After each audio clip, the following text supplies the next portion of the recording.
How do you feel about your fragrance purchases that you've made as of late? I'm gonna tell you how I feel about mine, but let me know how you feel about yours in the comments below. Let's get on into it. Welcome back to the channel, everyone. The Santa Maria here, and today we're gonna do a little bit of a end of the month, rather end of the quarter check-in, because this is something that's not really done a lot in the community. We're talking about fragrances, that is. So today we're gonna take a moment to revisit fragrances we have picked up, particularly in the months of January and February. I just recently posted my March haul, so you all know I just got those. So I don't have opinions on those just yet, so it wouldn't be fair to do this type of video just yet. But we're going to be talking about the fragrances I picked up back in January and in February of 2023. And just to let you know how I'm feeling about them so far, because some of them I have done dedicated reviews on, but some of them I haven't because I'm still wearing them and forming opinions on. And I just rather kind of want to give you all an update as I'm going along in this journey. So if you're interested, then stay tuned. But before we get into the tea, elves, you know what we must do first. Lipstick of the day today is giving mauve pink.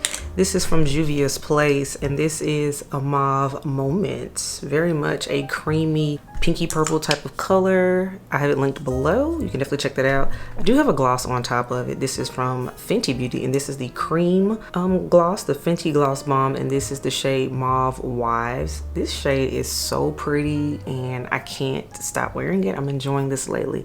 But yeah, it's working. That is your lipstick of the day. Now let's get into fragrance of the day. I wanted something pretty, just something pretty and just happy. And this fragrance definitely checks off the boxes. This is from the house of Tiziana Terenzi, and this is Cassiopeia. Yes, I picked this one up last year, 2022, and I already have done its dedicated review. It will be linked up top so you all can check it out. But Cassiopeia is still bringing me joy in 2023, and I'm gonna really be reaching for it now that it's starting to warm up. All right, so now we've gotten the business out of the way. So now let's get into these fragrance check-ins and updates. I'm gonna go in the order of how I picked them up. So January, let's talk about January fragrances. Let's revisit them. First one up that we're gonna talk about, it's kind of befitting. It's a sister to our fragrance of the day, and this is from the house of Tiziana Terenzi, and this is Linche. Yes, Linche, you all. This is one I did sample first before I purchased it, so it was not a blind buy. This one is heavy on the almond powderiness. This is one that I remember I smelled it in the wrong season, right? But then I was like, I'm gonna get it when it's cooler, so I purchased it in January. And let me tell you, that was the best decision ever. Linche, you all, is a cold weather scent. It's very heavy on the powderiness. Heavy on the powderiness. This one actually isn't as strong and as loud as my typical Tiziana Terenzi fragrances. If you know, you know that musk note. It's not in here. This is actually on the softer side. So if you want something that's still very much a niche fragrance and complex, but not as loud as the other, say, Tiziana Terenzi fragrances, I think you might like Linche. This is just very nice, and I can't wait to do his dedicated review on it. It will be coming sooner rather than later, but all in all, I'm still happy that yes, I did purchase the full size bottle of Linche. The sample did its justice, and the full bottle is making me even happier. So I'm still happy with this one, and I'm enjoying wearing it. Tiziana Terenzi's Linche. Next fragrance, this is also a niche fragrance. This is from the house of Nishane, to be exact, and this is Wulong Cha, you all. Yes, Wulong Cha. I actually had 2 official samples of Wulong Cha, so this was a definite absolute yes. I smelled this one summertime a year ago when I was out of town, and it stayed on my mind. I'm grateful I got a sample of it, played in, and I was like, I'm gonna need it. So I did purchase it in January of 2023, and this is very much a nuclear freshie is what I like to call it. It smells like a luxurious 5-star and above hotel. Very much a unisex scent. This is for my citrus lovers. I don't have really a lot of scents like this in my collection, and I enjoy this. Again, this is very much unisex, you all. In fact, recently the head elf wore this, and let me tell you, I love it on him. Yes, so for my gentlemen elves, because I know you all are in the comments, y'all are letting me know, y'all are coming into the family more and more. Wulong Cha is a freshie for the warmer weather, is a yes. This is an absolute yes, and it smells amazing on the ladies, perfectly unisex of a scent. And this is one that I'm still very much enjoying, but we're just now getting into the season for it. So I'm reaching for it, but I haven't really bathed in it like I want to. So this dedicated review will be coming as we get deeper into the warmer months. But just know that, yeah, I'm very much pleased with this one. And this has become a household favorite. So yes, Nishane Wulong Cha, very much still pleased with this purchase. Next fragrance, this is a fan favorite these days, it seems like, in the fragrance community. This is from the house of Parfums de Marly, and this is Cassili. So here's what's funny about Cassili. Cassili is one of those scents that once you get over the main reason a lot of us know about Parfums de Marly, which was Delina, its more popular sister, and the fact there's a trio of them now. But once you get past that and you start to explore that Parfums de Marly has like a whole bunch of other scents, then you will discover Cassili, and that is exactly what happened for me. I discovered this one in the previous summer, but then I was like, I'm gonna want this because this scent is complex. It has a lot going on with it. It has a plum note in here. There's like some frangipani. And then to me, I even smell cinnamon in this one. So even though to look at the bottle, you would think like, oh, this is a summery scent, I have really been enjoying this as a cold weather scent too, particularly on those days when it's cold, but then the sun is still like really shining. It's like a whole conundrum, especially for all those that live in the South like me. You know what I'm talking about. We call that fake spring. But yeah, Cassili, I've been enjoying, and to think I bought it to be more of a spring type of scent, dare I say, I've been surprised. This has turned to more of a year-round type of scent. So this is one I am enjoying. Now this is one I've noticed I do have to spray a little bit more of to get the same effect that I would as say a Delina, but I love this scent. I really love it. Just yes. So Parfums de Marly Cassili, don't just limit this one to warmer weather. You can actually still wear this in kind of cooler weather too. It works for some odd reason. So I just want to give that little update on it. This Parfums de Marly Cassili. Next fragrance.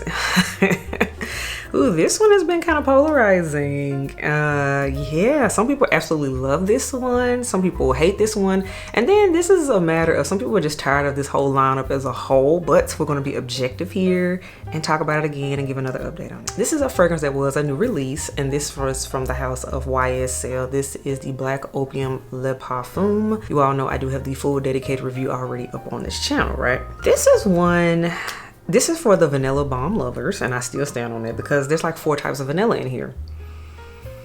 So this is one, y'all, don't get me wrong, it didn't give me what I thought it was going to give, but believe it or not, I'm still reaching for it. I'm actually still reaching for it.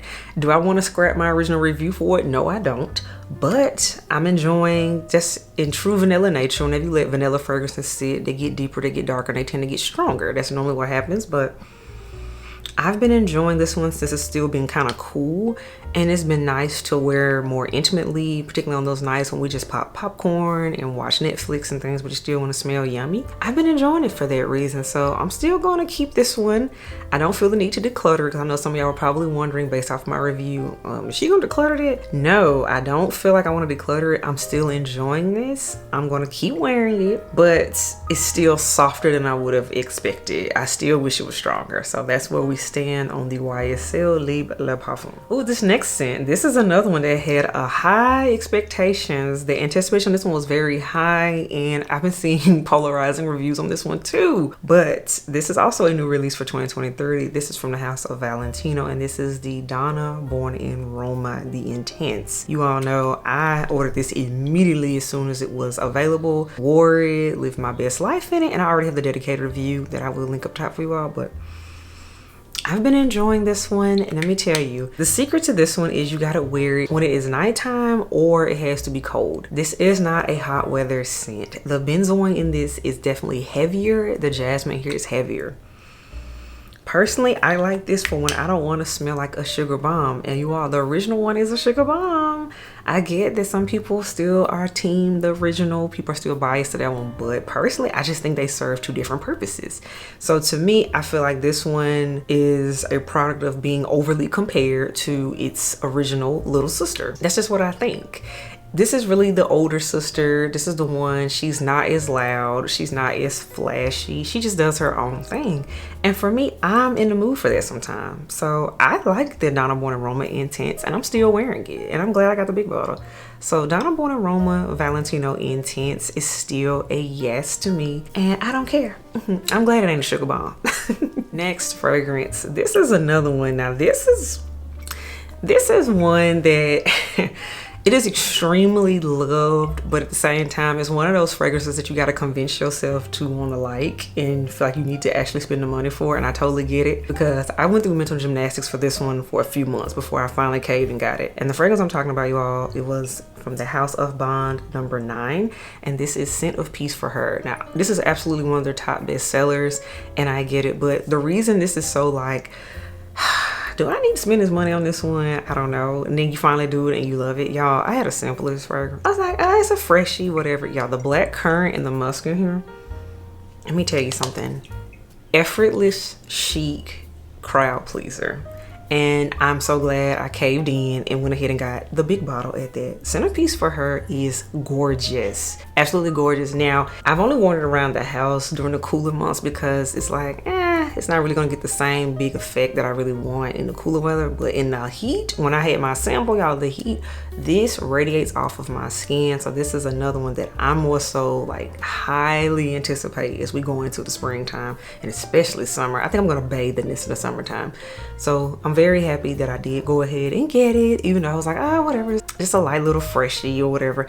No, this one, it just works. And sometimes you need fragrances that just work. So I'm still enjoying this one, and I'm glad I went ahead and got it. So Bond number 9 is the Scent of Peace for Her. All right, so now we are done with the January fragrances. Let's get into February, you all. So now February is definitely interesting. I'm looking at my February lineup in comparison to my January lineup. January is definitely more so niche heavy. Now I look at it with a dash of newness in there, whereas February was more so designer focused, and I'm kind of liking that because I am a person that does enjoy niche and designer. I get that sometimes some people are more pro designer, some people are definitely more pro niche, hence the term niche snob and all that. But to me, I like both, and they both serve a purpose in my collection. They will both always be in my collection. That's how I feel. Els, let me know, are you team niche, or are you team designer, or are you team both? Let me know. I like to hear from y'all. But anywho, let's get into February's fragrances. So now the next one, let's talk about this. This is a new release. This is from the house of Giorgio Armani, and this is the Armani My Way Parfum. Y'all, let me tell you something. I had never purchased a My Way fragrance of any kind. Now, I had smelled them and everything when I'm in the store and all that, but this one was a total blind buy. Don't care, unapologetic, because this is nuclear tuberose is what this is, and it's powdered goodness, and I love it. I love it. I didn't think I needed this fragrance because it also has a iris note. That's where that powderiness comes from. Y'all, this stuff lasts. Like, it really, really lasts. And this is going back to my point about the whole being overly pro niche versus designer. This fragrance, this Parfum is a true actual Parfum. It lasts, and it lasts longer than some of my niche fragrances that cost 2 and 3 times the price of this. I just gotta say that. So just don't sleep on some of the designers and these flankers. This one was a flanker done right. Full dedicated review coming soon, but it packed the punch, it packed the wow factor, it did what it needs to do, hence why I have the bottle here, and I'm not mad about it at all. I don't apologize for doing a blind buy on this one. Highly successful blind buy. So yes, please get your nose on the My Way Parfum in stores. We're starting to have fragrance sales and things, so definitely pick this one up if you can, because I have noticed it does sell out. So grab it if you can, else. So yes, the Armani My Way Parfum is a absolute yes and a blind buy success. Next fragrance, this was aka the TikTok girly of the group, and this was from Narciso Rodriguez, and this is the Musk Noir Rose. You all, I checked recently. Do you know this stuff is still sold out everywhere? This juice is still sold out. I'm like, yo, TikTok is really serious. Like, when TikTok gets a hold of something and the girls love it and hype it up, I'm sorry, if you blink, it's gone. Because this is not an item that you're like, oh, I'm gonna put it in my cart and I'm gonna wait and see. No, you refresh your page and we'll be gone. I'm telling you. And this fragrance was no exception to the rule. I was able to place my order from Nordstrom, and I'm glad I didn't hesitate because it was gone that same day. But you all, the Narciso Musk. No, the Narciso Musk Noir Rose, you all. It's good. It's good. I'm actually still reaching for it, still wearing it. I've still shared it on my Instagram and all of that. So it's pretty. This is an easy reach type of fragrance. There's a plum note in here. There's a tuberose note in here, which, by the way, I'm really having a moment with tuberose this year. And second up is plum. I'm enjoying those. So the fact that both of those notes were in here is a yes for me. Now, the thing about this one is I do wish it lasts a little bit longer on the skin, but I get that if it was a little bit heavier, I don't think it would be as appealing as it is. So I get it. It's a balancing act, but I like this. And this is just effortlessly feminine and girly and very like young womanly. I like this. So Musk Noir Rose is a yes. Next fragrance. I remember smelling this one on a whim and I told y'all about it when I was talking about new fragrances that were out in Sephora, right? Y'all, Clean Reserve, this is the sparkling sugar scent. Remember, I smelled this when I was like, I'm gonna need that one. Luckily, their actual official website had a sale and that's when I picked it up. This is the 50 ml size, by the way. I know y'all like, why your bottle smaller than what we normally see? Because on their website, they have more sizes than what's in Sephora. Well, cassis berries and sugar is literally what this is, and musk. This is just a happy, fun, flirty, easy reach type of scent. To me, all of the whole Clean Reserve line are all good for just throwing on when you're around the house, or even you want to wear them to bed, but they're just no fuss, no muss, that type of thing. And this is no exception. This is just going to be the spring version of that to me, and I've been reaching for it on my very chill lounge days. So I like this one, and Head Elf likes it too. He thinks it's very pleasant when I wear it around him, so that's also a plus. So I'm enjoying this one. Full dedicated review, of course, is coming. It's coming. But all in all, I think this one was an unexpected success in my opinion from Clean Reserve. Get your nose on this one because I think it's gorgeous. So good. Clean Reserve Sparkling Sugar. Next fragrance. So this is one I remember I had an unexpected sample of and I loved it. Found this one in the TJ Maxx. And you all, this is from the house of Marc Jacobs, and this is the Marc Jacobs Daisy. Oh so intense. You all, it's the strawberry note and the honey note in here for me. Now, only thing with this one, y'all, the longevity is trash. It is, but I don't mind it because I didn't spend the full strength for this one. I think I paid like 30-40 bucks for it, so I don't mind having to reapply it. It's okay. It's fine. It was a TJ Maxx fine, but I enjoy this scent. It just makes me happy. And sometimes, you know, it ain't about like everything being beast mode or super long lasting when but I'm still gonna tell y'all, you know, don't be looking for this one to last all day because it doesn't. You're gonna have to touch it up. So that's my only negative with this one, but the actual scent is still very, very nice, very, very easy to wear. Not necessarily a stunning scent. This is one you wear for you that just makes you happy. So that's what I get from it. So Marc Jacobs Daisy Oh So Intense is a yes. All right, last fragrance that we're going to talk about. This was the unexpected discovery that I did make. This is from the house of Aerin, and this is the Evening Rose fragrance wall. I'm still shook on this one because who knew that we could put together a rose scent with a cognac note, and I like it. Very much a true floral rose, very juicy, but it has a little bit of an incensey base, y'all. This is one that I've played in it, but I haven't been able to really wear it yet because I wanted to reserve my true roses and floral scents and all that for true spring. So this is one I bought out of season. So I'm not really all the way into this one just yet, but heading into April, you will be seeing me reach for this one more. But oh, this is so gorgeous. This is so gorgeous. And it has some lasting power. I'm very much impressed with this one. It is giving rose with a kick. It's very grown, but modern at the same time. So I'm still enjoying my Aerin Rose, but I will really, really get into it as we get into true spring. So that is my last one, you all. Aerin Evening Rose. All right, elves, that's just some quick updates on my fragrances that I have picked up at the beginning of the year, specifically in January and February. It is the end of March, and I'm just sharing you all some quick thoughts and how I've been feeling on them, the vibes they've been giving, because I know y'all asked. I'm like, what's going on with this fragrance? What's going on with this one? So here's a little update to hold you all over until I get all of their dedicated reviews done. So elves, let me know what you think. Tell me about your own fragrances that you picked up in January and February. I want to know about them. How do you feel about them? Are you still happy with them? Do you hate them? Longevity, is it good? Is it bad? Let's talk about it. So until next time, elves, I will catch you on the next video. Bye, y'all.